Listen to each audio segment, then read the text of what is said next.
Muy bien, pues vamos a comenzar con el servicio, hermanos. Vamos a hablar hoy un tema que pues Dios puso en mi mente, en mi corazón ya desde hace algunas semanas y creo que es el día para hablar de esto, que es importante. Vamos a hablar, hermanos, de la idolatría. Recuerdo unas palabras, ahorita vamos a orar. Recuerdo unas palabras de Pablo ahí en 2 de Corintios 3:16, que dice que cuando se conviertan al Señor, el velo se quitará. Toda persona que ha orado y ha recibido a Cristo, esa venda que tenemos en nuestros ojos se cae al piso en pedazos y puedo ver la realidad con la Biblia. Ya no me debo sentir ofendido, hermanos, por cosas que yo lea en la Biblia que son diferentes a lo que yo creía, porque el velo ya me lo quitó el Señor. Amén. Entonces yo no quiero ofender a nadie, por favor, no se sienta ofendido. Vamos a ver bíblicamente ese tema de la idolatría, ¿ok?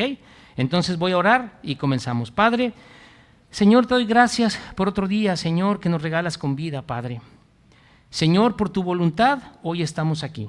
Y cada hermano que hoy está aquí, Señor, tú lo has traído, Padre. Señor, quiero pedirte que me guíes, Señor, con tu Espíritu Santo que mora en mí, Padre, para que, Señor, sea un mensaje de edificación, Padre, de convicción en cada hermano, Señor. Te pido, Padre, que abras los corazones para recibir, Señor, en cada hermano que necesita escuchar esto, Padre, con toda claridad lo que tú nos hablas de la idolatría, Padre, que es abundante, Señor, en tu palabra. Te pido que me guíes, Señor, y todo esto te lo pido en el nombre poderoso de Jesús, nuestro Señor y Salvador. Amén. Muy bien, hermanos, la idolatría, a la luz de la Biblia, pues es pecado. Hermanos, Dios prohíbe la idolatría y la adoración a otros dioses. Lo podemos ver en todo el Antiguo Testamento, cómo Dios juzgó a su pueblo y una de las causas importantes era la idolatría en la que ellos estaban metidos. ¿Ok? En el Nuevo Testamento, en el libro de Romanos, en el capítulo 1, Pablo habla de la culpabilidad del hombre y en el versículo 23, ustedes en su casa lo pueden ver por tiempo, habla de que adoraron la creación de Dios en lugar de adorar a Dios y se hicieron ídolos con animales, con aves, con cuadrúpedos, con reptiles. Entonces la idolatría, hermanos, está presente y es algo que Dios aborrece. La idolatría también existe en muchas religiones, en culturas, hermanos, es algo que yo debo comprender bíblicamente para ponerlo en el lugar correcto. ¿Ok? Vamos a ir a la lectura de Hechos, que ya nos hizo favor Salvador. Vamos a ir al capítulo 17. Nuestro tema de hoy está aquí en el capítulo 17, en los versículos del 22 al 31. Pero quiero leer del 16 al 21 para poner en contexto de lo que está hablando Pablo en este sermón del Areópago, ¿ok? Cuando Pablo está en Atenas. Y vamos a desarrollar ahorita el tema de la idolatría a partir de esta escritura, porque de eso está hablando precisamente el apóstol Pablo. Vamos a leer rápidamente en contexto del 16 al 21. Mientras Pablo los esperaba en Atenas, mire lo que dice la palabra, su espíritu se enardecía viendo la ciudad entregada a la idolatría. Los griegos, hermanos, tenían muchos dioses, eran muy idólatras. Así que discutía en la sinagoga con los judíos y piadosos, y en la plaza cada día con los que concurrían. Esta palabra discutía no es que está peleando Pablo, está hablando de ese tema específico de la idolatría. El 18. Y algunos filósofos de los epicúreos y de los estoicos disputaban con él.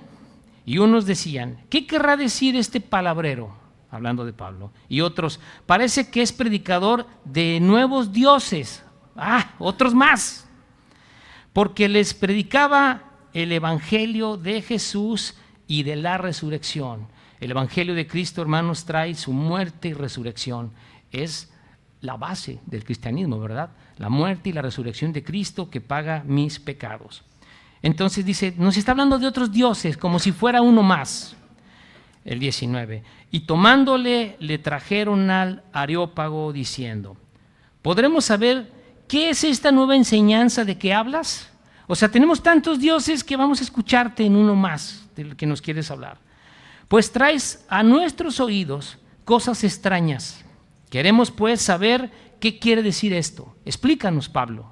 Entonces podemos ver una apertura de ellos para escuchar a Pablo. Porque todos los atenienses en el 21, porque todos los atenienses y los extranjeros residentes allí, en ninguna otra cosa se interesaban, sino en decir o en oír algo. ¿Puede ver las características de esas personas en ese tiempo? Entonces ya tengo un contexto. Ahora Pablo aquí dirige un mensaje, hermanos, en la colina de Ares, ahí donde se reunían la corte. Entonces, pues Pablo, hermanos, era una persona reconocida, de raíz judía, ¿verdad? Pero de Tarso, fue criado en Grecia, entonces era una persona respetable y por eso tiene esta oportunidad de dar este sermón, que, hermanos, es un sermón importante, lo que va a decir él aquí, que va dirigido precisamente no a los judíos, sino para el mundo, ¿no? Para los gentiles. ¿Ya está usted en el 22? Muy bien. Entonces Pablo, puesto de pie en medio del Areópago, dijo: varones atenienses, en todo observo que sois muy religiosos. Ustedes son muy religiosos, es lo que estoy observando. Recuerda, hermanos, ya le abrieron la puerta para escucharle con el contexto de lo que leímos atrás. Un sermón de Pablo, como lo hemos dicho, dirigido a gentiles, los griegos, que eran extremadamente religiosos, supersticiosos. Y dice el 23, porque pasando y mirando vuestros santuarios, hallé también un altar en el cual estaba esta inscripción: al Dios no conocido, al que vosotros adoráis, pues sin conocerle es a quien yo os anuncio. Entonces Pablo usa este trasfondo de un altar de un Dios no conocido para hablarles del verdadero Dios, el creador de los cielos y la tierra. ¿Ok? Me está siguiendo, ¿verdad? Entonces, recuerde, Pablo mira un altar y aquí puede ver algo, hermanos, un reconocimiento que tienen ellos de Dios. Dios existe y tengo un altar aquí de un Dios que no conozco. Los atenienses, hermanos, eran desconocedores de él, entonces Pablo les habla del Dios verdadero. Un ateo, hermanos, pelea con un Dios no conocido, porque cuando usted habla con un ateo, le va a decir que no cree en Dios, pero cree en algo superior, cree en algo, en una energía, en que si el universo, que por allá, que me voy, que vuelvo a salir por otro lado. Es el ateo un creyente del Dios no conocido, tiene el conflicto de decirle Dios. Porque, hermanos, no hay forma de decir que es algo genuino negar la existencia de Dios. En Eclesiastés 3:11 dice que Dios puso la eternidad en nuestro corazón. No hay forma de decir no hay Dios. Muy bien. Y luego mira cómo empieza el versículo 24. El Dios que hizo el mundo y todas las cosas que en él hay, siendo Señor del cielo y de la tierra, mire lo que dice aquí: no habita en templos hechos por manos humanas. Aquí Pablo está comenzando con algo importante, hermanos. Les está relatando la creación, porque por ahí comenzamos para hablar de Dios, el creador del universo. Entonces, ¿qué le está diciendo Pablo? No mora aquí, aquí no está. Nosotros podemos entender en las Escrituras que en el Antiguo Testamento estaba un templo, que era el lugar de adoración. Existían las sinagogas donde estudiaban las Escrituras, pero el lugar del templo era el lugar donde una persona llevaba su animalito al sacrificio y pasaba al lugar santísimo atrás del velo y tenía perdón de pecados. La casa de Dios. Jesús dijo, ¿verdad? La casa de mi Padre, que ustedes han hecho una mercadería. Entonces Él les está diciendo algo importante. Eso no es la casa. Dios ya no mora ahí. En el entendimiento de las Escrituras, cuando Jesús muere en la cruz, algo pasó que nos narra la Escritura. El velo del templo se rasgó. El velo del templo de Salomón se rasgó en dos. ¿Qué significa? Ya no es la adoración ahí. Ya no. Ese sacerdote que antes era el mediador para tus pecados, ya esa figura ya no está. ¿Quién es nuestro sacerdote ahora? Jesucristo. Ese es nuestro sumo sacerdote. La figura del sacerdote, bueno, Dios la puso y tenía una función, aunque ellos también tenían que pedir por sus pecados, ¿verdad? Porque como todos, pecadores. Entonces, ¿qué sucede? Jesús muere en la cruz, dice, consumado es, el velo del templo se parte en dos, ya no es la adoración ahí. Ahora nosotros como creyentes sabemos que el Espíritu Santo mora en nosotros y ahora, ¿dónde está Dios? Aquí. Podemos ver una persona que pasa y ve la iglesia, el edificio muy bonito, pero no está ahí, ¿verdad? Ya no está ahí. Es un edificio bonito, ¿no? Que yo que estudié arquitectura, pues me gusta ver los edificios, ¿no? Qué estilo es y todo, pero ya no está ahí. Muy bien, el 25, hermanos, mire lo que dice. Ni es honrado por manos de hombres como si necesitase de algo. Pues Él, que hizo los cielos y la tierra, es quien da a todos vida y aliento y todas las cosas. No necesita Él nada de eso. Hay personas que se encargan del sustento en los ídolos, hermanos, de llevarles cosas. Los hombres en ese tiempo pensaban de una manera, precisaban que sus ofrendas eran una verdadera aceptación para sus dioses, llevarle ofrendas. Entonces aquí el hombre estaba fallando en poner a Dios fuera del universo. El creador de los cielos y la tierra, pues no necesita que tú tengas una imagen y le lleves cositas. ¿Estamos de acuerdo? Y lo voy a decir con todo respeto. Una vez yo evangelizando en un ministerio que teníamos ahí en la iglesia donde yo estuve, me encontré a una señora que estaba a su reja y ella tenía ahí su altar. Hermano, escúcheme con todo respeto. Ella estaba poniéndole flores y luces. ¿Sabe qué? Lo primero que me dijo ella es, ¿usted también va a venir a decirme que esto está mal? Así me recibió la señora. Le dije, no, señora, yo vengo a hablarle de la salvación con la Biblia. La señora me escuchó. Le compartí el evangelio, pero su preocupación era eso. ¿Qué estaba sucediendo con la señora? Que había una iglesia ahí cercana que la estaban atacando con su virgen. Ahí no voy a ganar a alguien a Cristo. ¿Qué vimos al principio? El velo, ¿quién lo quita? El Señor. Yo no puedo hablar con una persona de Cristo y decirle, hey, esto está mal y lo tiras. Y eso no, ¿verdad? No, error. Pero yo le hablé con amor a la señora y la señora no quitaba de que, sí, pero esto está mal. No, María está en la Biblia. ¿Y dónde está María? En el cielo. Amén, gloria a Dios, ella está en el cielo. La Biblia habla de María. No necesito explicarle toda una doctrina que existe de ella, simplemente el evangelio, hermanos, ¿ok? Entonces el 25 nos está diciendo claramente que Dios no necesita de nada, porque Él es el que nos da la vida, el aliento, ¿ok? Hermano, mire, se pueden ver altares en hospitales, en funerarias, en escuelas, en fábricas. Hermano, lo vamos a decir bíblicamente y ahorita vamos a ver todo esto con calma. Es pecado, hermanos. Y vamos a ahondar ahorita en ello. ¿Ok? Vamos al 26. Y de una sangre ha hecho todo el linaje de los hombres para que habiten sobre toda la faz de la tierra. Y Él les ha prefijado el orden de los tiempos y los límites de su habitación. De una sola sangre, de Adán venimos todos. Todos los que habitamos la tierra venimos de Él. Y Él, el Señor, decidió si soy mexicano, si soy de otro país, y los límites de su habitación. Habitación es una palabra, la anoté aquí, la morada misma de la persona. Entonces Dios ya sabe todo en mi vida, hermanos, cuándo voy a salir aquí en la tierra y cuándo la voy a dejar. Él es Dios todopoderoso y Él sabe toda nuestra vida, cuándo entramos y cuándo salimos, ¿ok? Entonces, desde el principio de las Escrituras vemos el becerro de oro. ¿Quién no ha escuchado esa historia, verdad? Cuando Moisés sube por los mandamientos, llega y ya están en su idolatría, la propia naturaleza del hombre de hacerse un Dios.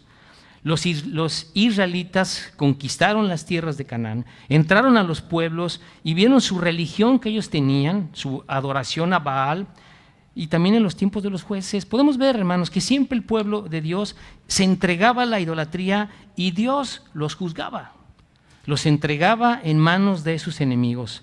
Usted, si lee el Antiguo Testamento, puede ver perfectamente lo que Dios piensa de la idolatría. En todo el Antiguo Testamento, entonces, la idolatría es algo que Dios reprende. Y ahorita vamos a ver más. Dios es celoso, hermanos. Y en tema de adoración a otras imágenes, es algo que yo debo tener cuidado. Vamos a ir a los mandamientos. Vamos a Éxodo 20 del 1 al 5. ¿Me está siguiendo? Qué bueno, vamos a 5. Por favor, no quiero yo ofender a nadie. Vamos a ver qué dice la Biblia de este tema. Éxodo 20. Cuando nosotros empezamos aquí en Éxodo 20 a leer, vamos a ver el orden de los mandamientos que pone Dios. ¿Ya está usted ahí? Y habló Dios todas estas palabras diciendo: yo soy Jehová tu Dios, que te saqué de la tierra de Egipto de casa de servidumbre. Recuerda que el pueblo estaba en Egipto como servidumbre y de una manera milagrosa el Señor los sacó de ahí. Pero ahora les va a dar instrucciones. El 3. No tendrás dioses ajenos delante de mí. No tendrás dioses ajenos delante de mí. ¿Necesita explicarse eso con más claridad?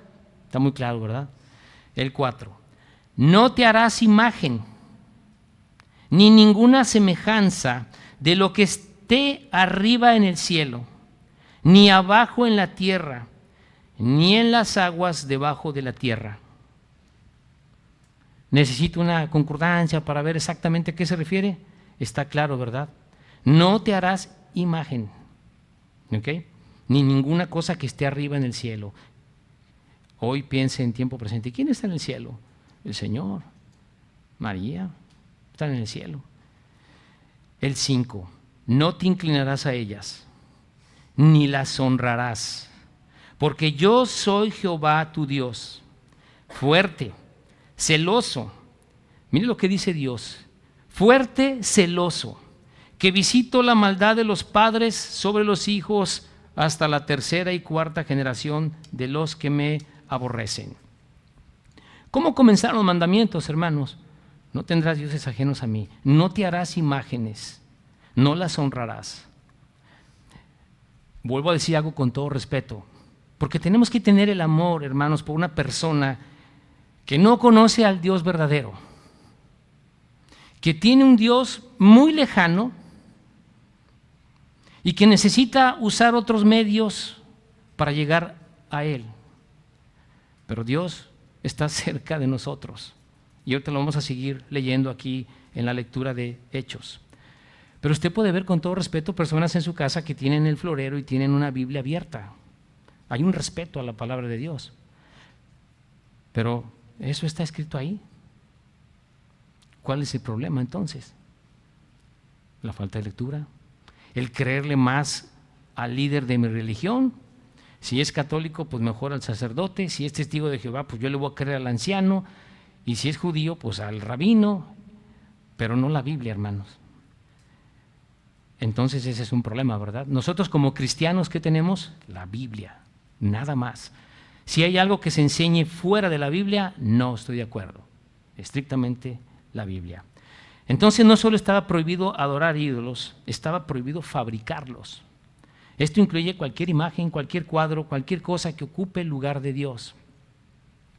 Dice que Dios es celoso, ¿verdad? Y visita la maldad de los padres. En una explicación rápida, hermanos, le puedo decir, si yo soy una persona idólatra, ¿qué va a pasar con mis hijos? Son idólatras. Si yo soy un borracho y mi hijo es lo que ve, es muy probable que mi hijo caiga en lo mismo.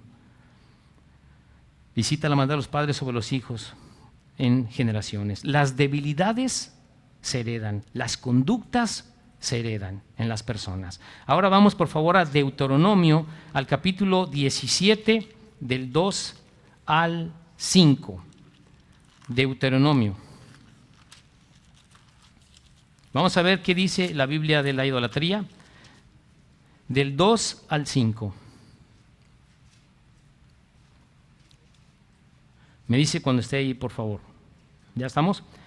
Cuando se hallar en medio de ti en alguna de tus ciudades que Jehová tu Dios te da, hombre o mujer, que haya hecho mal ante los ojos de Jehová tu Dios, traspasando su pacto, el 3, que hubiere ido y servido a dioses ajenos, y se hubiere inclinado a ellos, ya sea al sol, o a la luna, o a todo el ejército del cielo, ¿puede ver? O a todo el ejército del cielo, lo cual yo he prohibido, dice Dios, y te fuere dado aviso, y después que oyeres y hubieres indagado bien, la cosa pareciere de verdad cierta, que tal abominación ha sido hecha en Israel. ¿Puede ver cómo ve Dios la idolatría? Como abominación. Entonces sacarás a tus puertas al hombre o a la mujer que hubiere hecho esta mala cosa, sea hombre o mujer. ¿Y qué dice, hermanos? Y los apedrearás y así morirán. Bueno, gloria a Dios, estamos en otro tiempo, ¿verdad? Gloria a Dios. No era cualquier cosa, hermano, lo que está enseñando el Señor. Vamos a 27:15, ahí mismo en Deuteronomio, 27:15. Vamos a ver qué más dice. Que es abominación. Y luego aquí en el 15 habla con otra palabra fuerte al principio de este versículo. Maldito el hombre que hiciere escultura o imagen de fundición, abominación a Jehová, obra de mano de artífice, y la pusiere en oculto, y todo el pueblo responderá y dirá amén. Maldito le llama Dios. Malditos son maldiciones, hermanos. ¿Estamos leyendo la Biblia?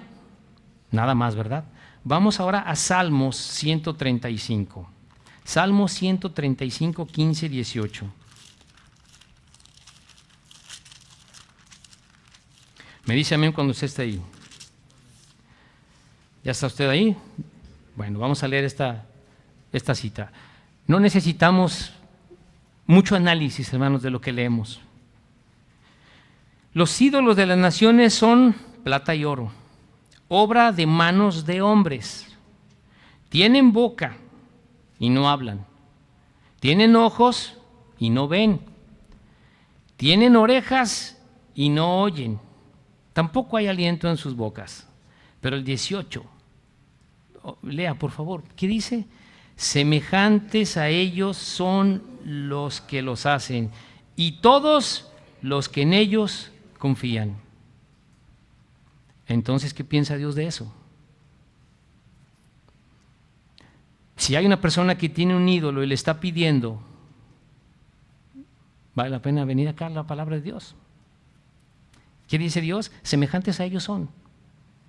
Como estatuas. Tienen orejas, no oyen. Tienen ojos, no ven.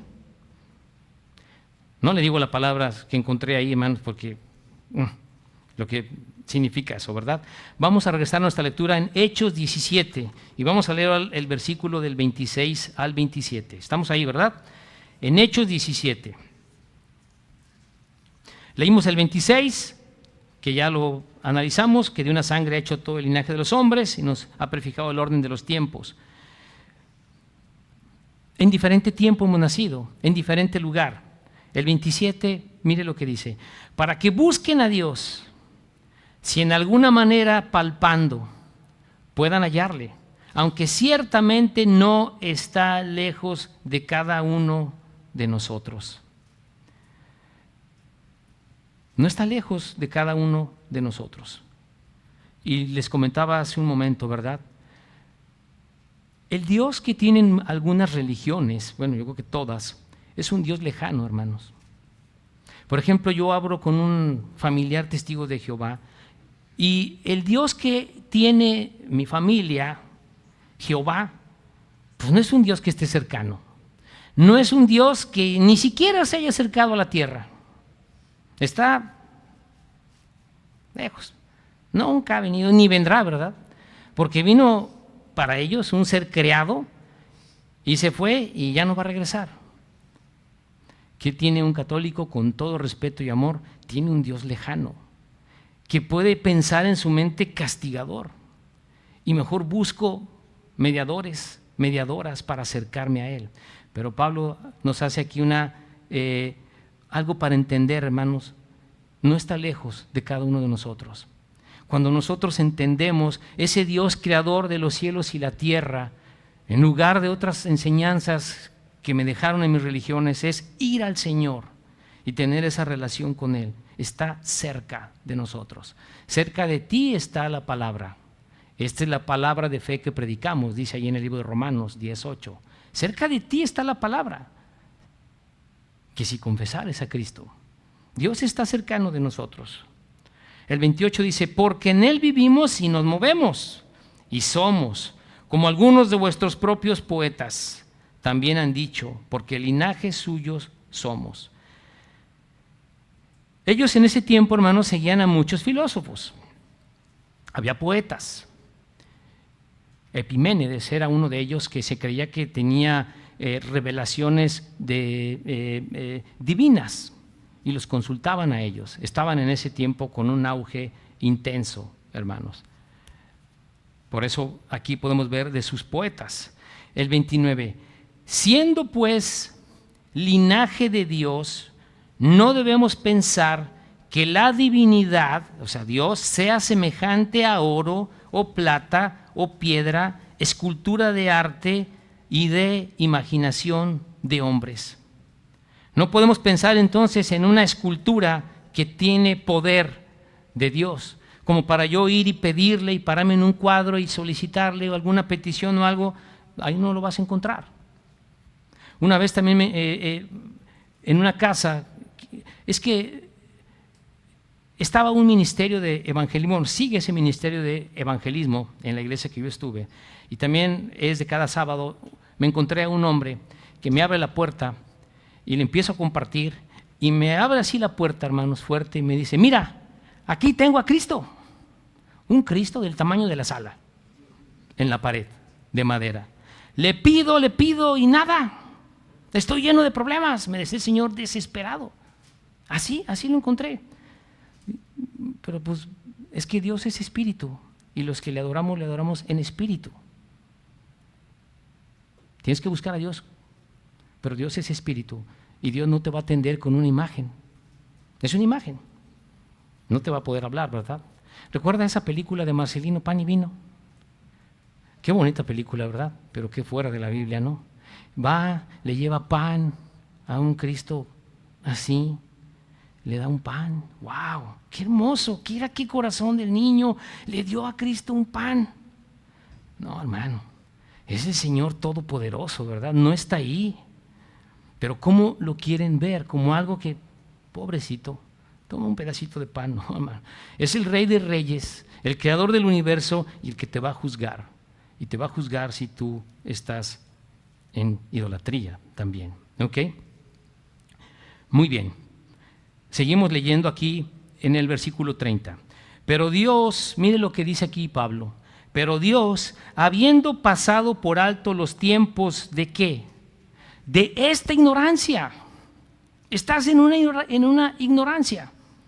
Ahora manda a todos los hombres en todo lugar que se arrepientan. Esa es la clave. Entonces Pablo llegó al Areópago y les está diciendo, mira, tienes un altar de un Dios no conocido. Te voy a hablar del verdadero Dios, pero te voy a decir que no es adorado Dios a través de imágenes, esculturas. No es por ahí. El Dios verdadero lo tienes cerca de ti. Entonces, mira, Dios en su amor y su misericordia está pasando por alto esta ignorancia que tienes ahora. ¿Y qué te manda a hacer? Que te arrepientas. Para que una persona reciba la salvación, hermano, no es irse a sentar a una escultura o pedirle, es al Señor. Que te arrepientas. Nada más. ¿Estamos de acuerdo? El versículo 31 dice, por cuanto ha establecido un día, hermanos, mire lo importante aquí, por cuanto ha establecido un día en el cual juzgará al mundo con justicia por aquel varón a quien designó dando fe a todos con haberle levantado de los muertos. El Señor va a juzgar. Es Cristo Todopoderoso. ¿Estamos de acuerdo? Él es el Señor Todopoderoso. Mire, vamos a ver rápidamente Isaías 44. Igual vamos a tomar una lectura aquí, no me voy a detener mucho. Isaías 44, los versículos del 9 al 20. Puede ver cómo hemos ido al Antiguo Testamento en diferentes libros y leemos la idolatría, cómo la ve Dios. 44 del 9 al 20. Lo voy a leer, hermano, sígame en la lectura. Si le cuesta trabajo ir siguiendo, aquí tiene una letra grande para irlo checando, ¿ok? ¿Estamos ahí? Dice, los formadores de imágenes de talla, todos ellos son vanidad, y lo más precioso de ellos para nada es útil. Y ellos mismos son testigos para su confusión de que los ídolos no ven ni entienden. Está hablando del que los fabrica. Él es testigo, hombre, que es un pedazo de madera. Vamos a seguir leyendo. ¿Quién formó un Dios o quién fundió una imagen que para nada es provecho? He aquí que todos los suyos serán avergonzados. Mire cómo Dios siempre está juzgando, hermanos, la idolatría. Porque los artífices mismos son hombres. Todos ellos se juntarán, se presentarán, se asombrarán y serán avergonzados a una. El 12. El herrero toma la tenaza, trabaja en las ascuas y le da forma con los martillos y trabaja en ello con la fuerza de su brazo. Habla del herrero que está haciendo el ídolo. Luego tiene hambre y le faltan las fuerzas, ya se cansó. No bebe agua y se desmaya. El hombre que está haciendo el ídolo. El 13. El carpintero tiende la regla, lo señala con almagre, lo labra con los cepillos, le da figura con el compás, lo hace en forma de varón, a semejanza de hombre hermoso para tenerlo en casa. ¿Se entiende lo que estamos leyendo? Corta cedros y toma ciprés y encina que crecen entre los árboles del bosque, planta pino que se críe con la lluvia. De él se sirve luego el hombre para quemar y tomar de ellos para calentarse. Enciende también el horno con la misma madera que le sobró y cuece panes y hace de más un dios y lo adora. Fabrica un ídolo y se arrodilla delante de él. Qué insensatez, ¿verdad? Parte del leño quema en el fuego, con parte de él come carne de ese fuego, prepara un asado y se sacia, después se calienta y dice, oh, me he calentado, he visto el fuego. Y hace del sobrante de la madera un dios, un ídolo suyo. Se postra delante de él, lo adora y le ruega diciendo, líbrame porque mi Dios eres tú. Así es la idolatría. No saben ni entienden porque cerrados están sus ojos para no ver y corazón para no entender. Y ahí le sigue leyendo, hermanos. Cuando ya el Señor me quitó el velo, caray, así es. Está mal, ¿verdad? Entonces, hermanos, Pablo expone la insensatez de la idolatría, manda a los hombres a que se arrepientan. ¿Okay? ¿Y qué es arrepentirse? Cuando nosotros decimos me voy a arrepentir y voy a recibir a Cristo en mi corazón, es un cambio de mente. Eso es arrepentirse realmente. Voy a poner en primer lugar a Dios como arrepentimiento, ¿verdad? Y Dios va a juzgar, hermanos, a toda persona. Y Él le va a mostrar quién es el verdadero Dios, Jesús. Todos tenemos un encuentro con el Señor. Quiero terminar con dos conclusiones prácticas, sencillas.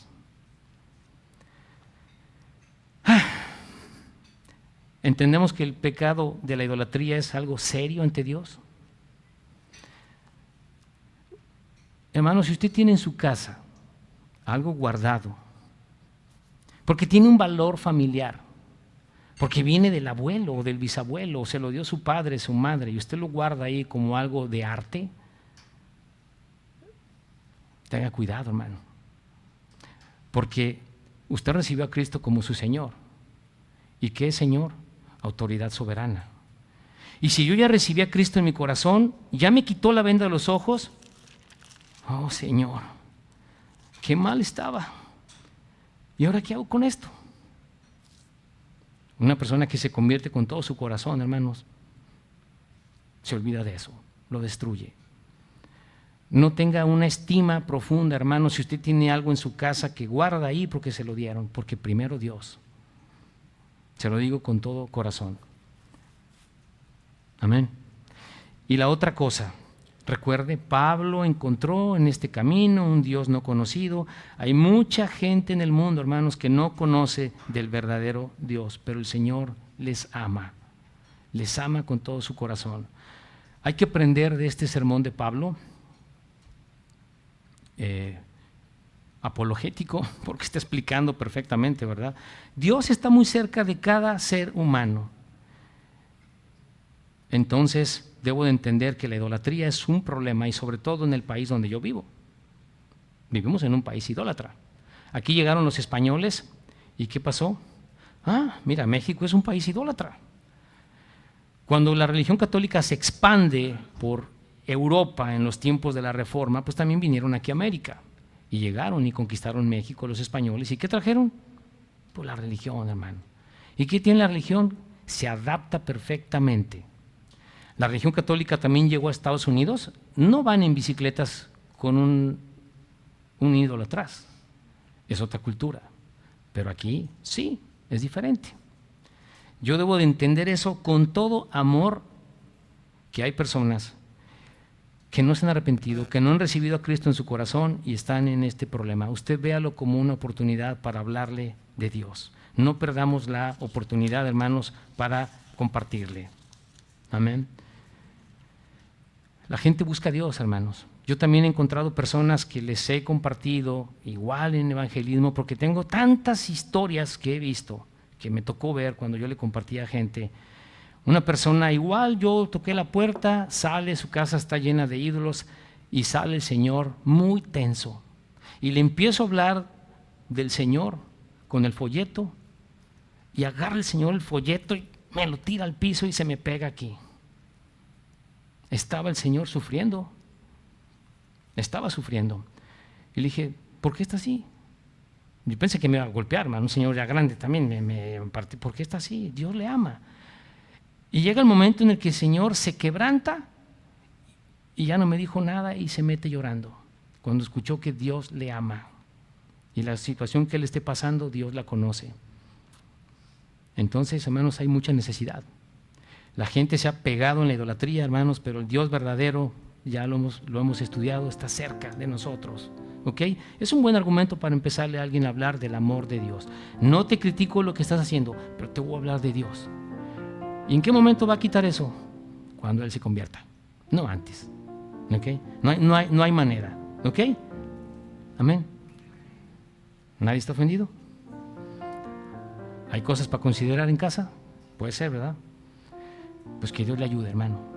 Ore. Vamos a orar. ¿Te gustaría saber si tienes un lugar seguro en los cielos? Yo quiero decirte que en la Biblia Dios nos dice que Él quiere que sepamos cómo tener un lugar seguro en el cielo cuando morimos. Yo te quiero explicar con la Biblia cómo puedo tener esa seguridad. Porque al final todos vamos a morir. Con la Biblia, estrictamente con la Biblia, yo te quiero llevar paso a paso cómo puedes tú tener esa seguridad de la salvación de tu alma y la vida eterna. Y para ello voy a ir al libro de Romanos. El libro de Romanos, en el capítulo 3, en el versículo 23, dice así la palabra: por cuanto todos pecaron y están destituidos de la gloria de Dios. Lo primero, yo necesito estar de acuerdo con Dios en que soy pecador. Si yo no estoy de acuerdo con Dios en que soy un pecador, no hay manera que yo me pueda salvar. Necesito reconocerme ante Dios en la situación en la que estoy. Tengo una conciencia. Todos tenemos una conciencia, sabemos lo que es malo, lo que es bueno. Sabemos que somos pecadores cuando somos honestos. Y es lo primero. Primer paso, me reconozco pecador ante Dios. Ahora quiero decirte algo. Dios es un Dios santo. Es un Dios santo que tiene que juzgar el pecado. Él nos ama, pero tiene que juzgar el pecado. No lo puede dejar así. Dice Romanos 6:23, porque la paga del pecado es muerte, mas la dádiva de Dios es vida eterna en Cristo Jesús, Señor nuestro. Me quiero detener en esta primera parte del versículo 23. Dice, porque la paga del pecado es muerte. Bueno, ¿a qué muerte se refiere? ¿Será que yo me muero y todo terminó ahí? No está hablando de la muerte física, está hablando de la muerte espiritual. Y para ello te quiero llevar al libro de Hebreos 9:27. En este versículo dice la palabra, y de la manera que está establecido para los hombres, que mueran una sola vez, y después de esto, el juicio. Después de que morimos hay un juicio, o al cielo, o al infierno. Entonces, ¿a qué muerte se refiere? Regresando a Romanos 6:23, cuando dice, porque la paga del pecado es muerte. Ya vimos que después de que muera hay un juicio. ¿A qué muerte se refiere? A la muerte segunda. Y para ello, vamos al libro de Apocalipsis, en el capítulo 21, versículo 8, dice así la palabra de Dios.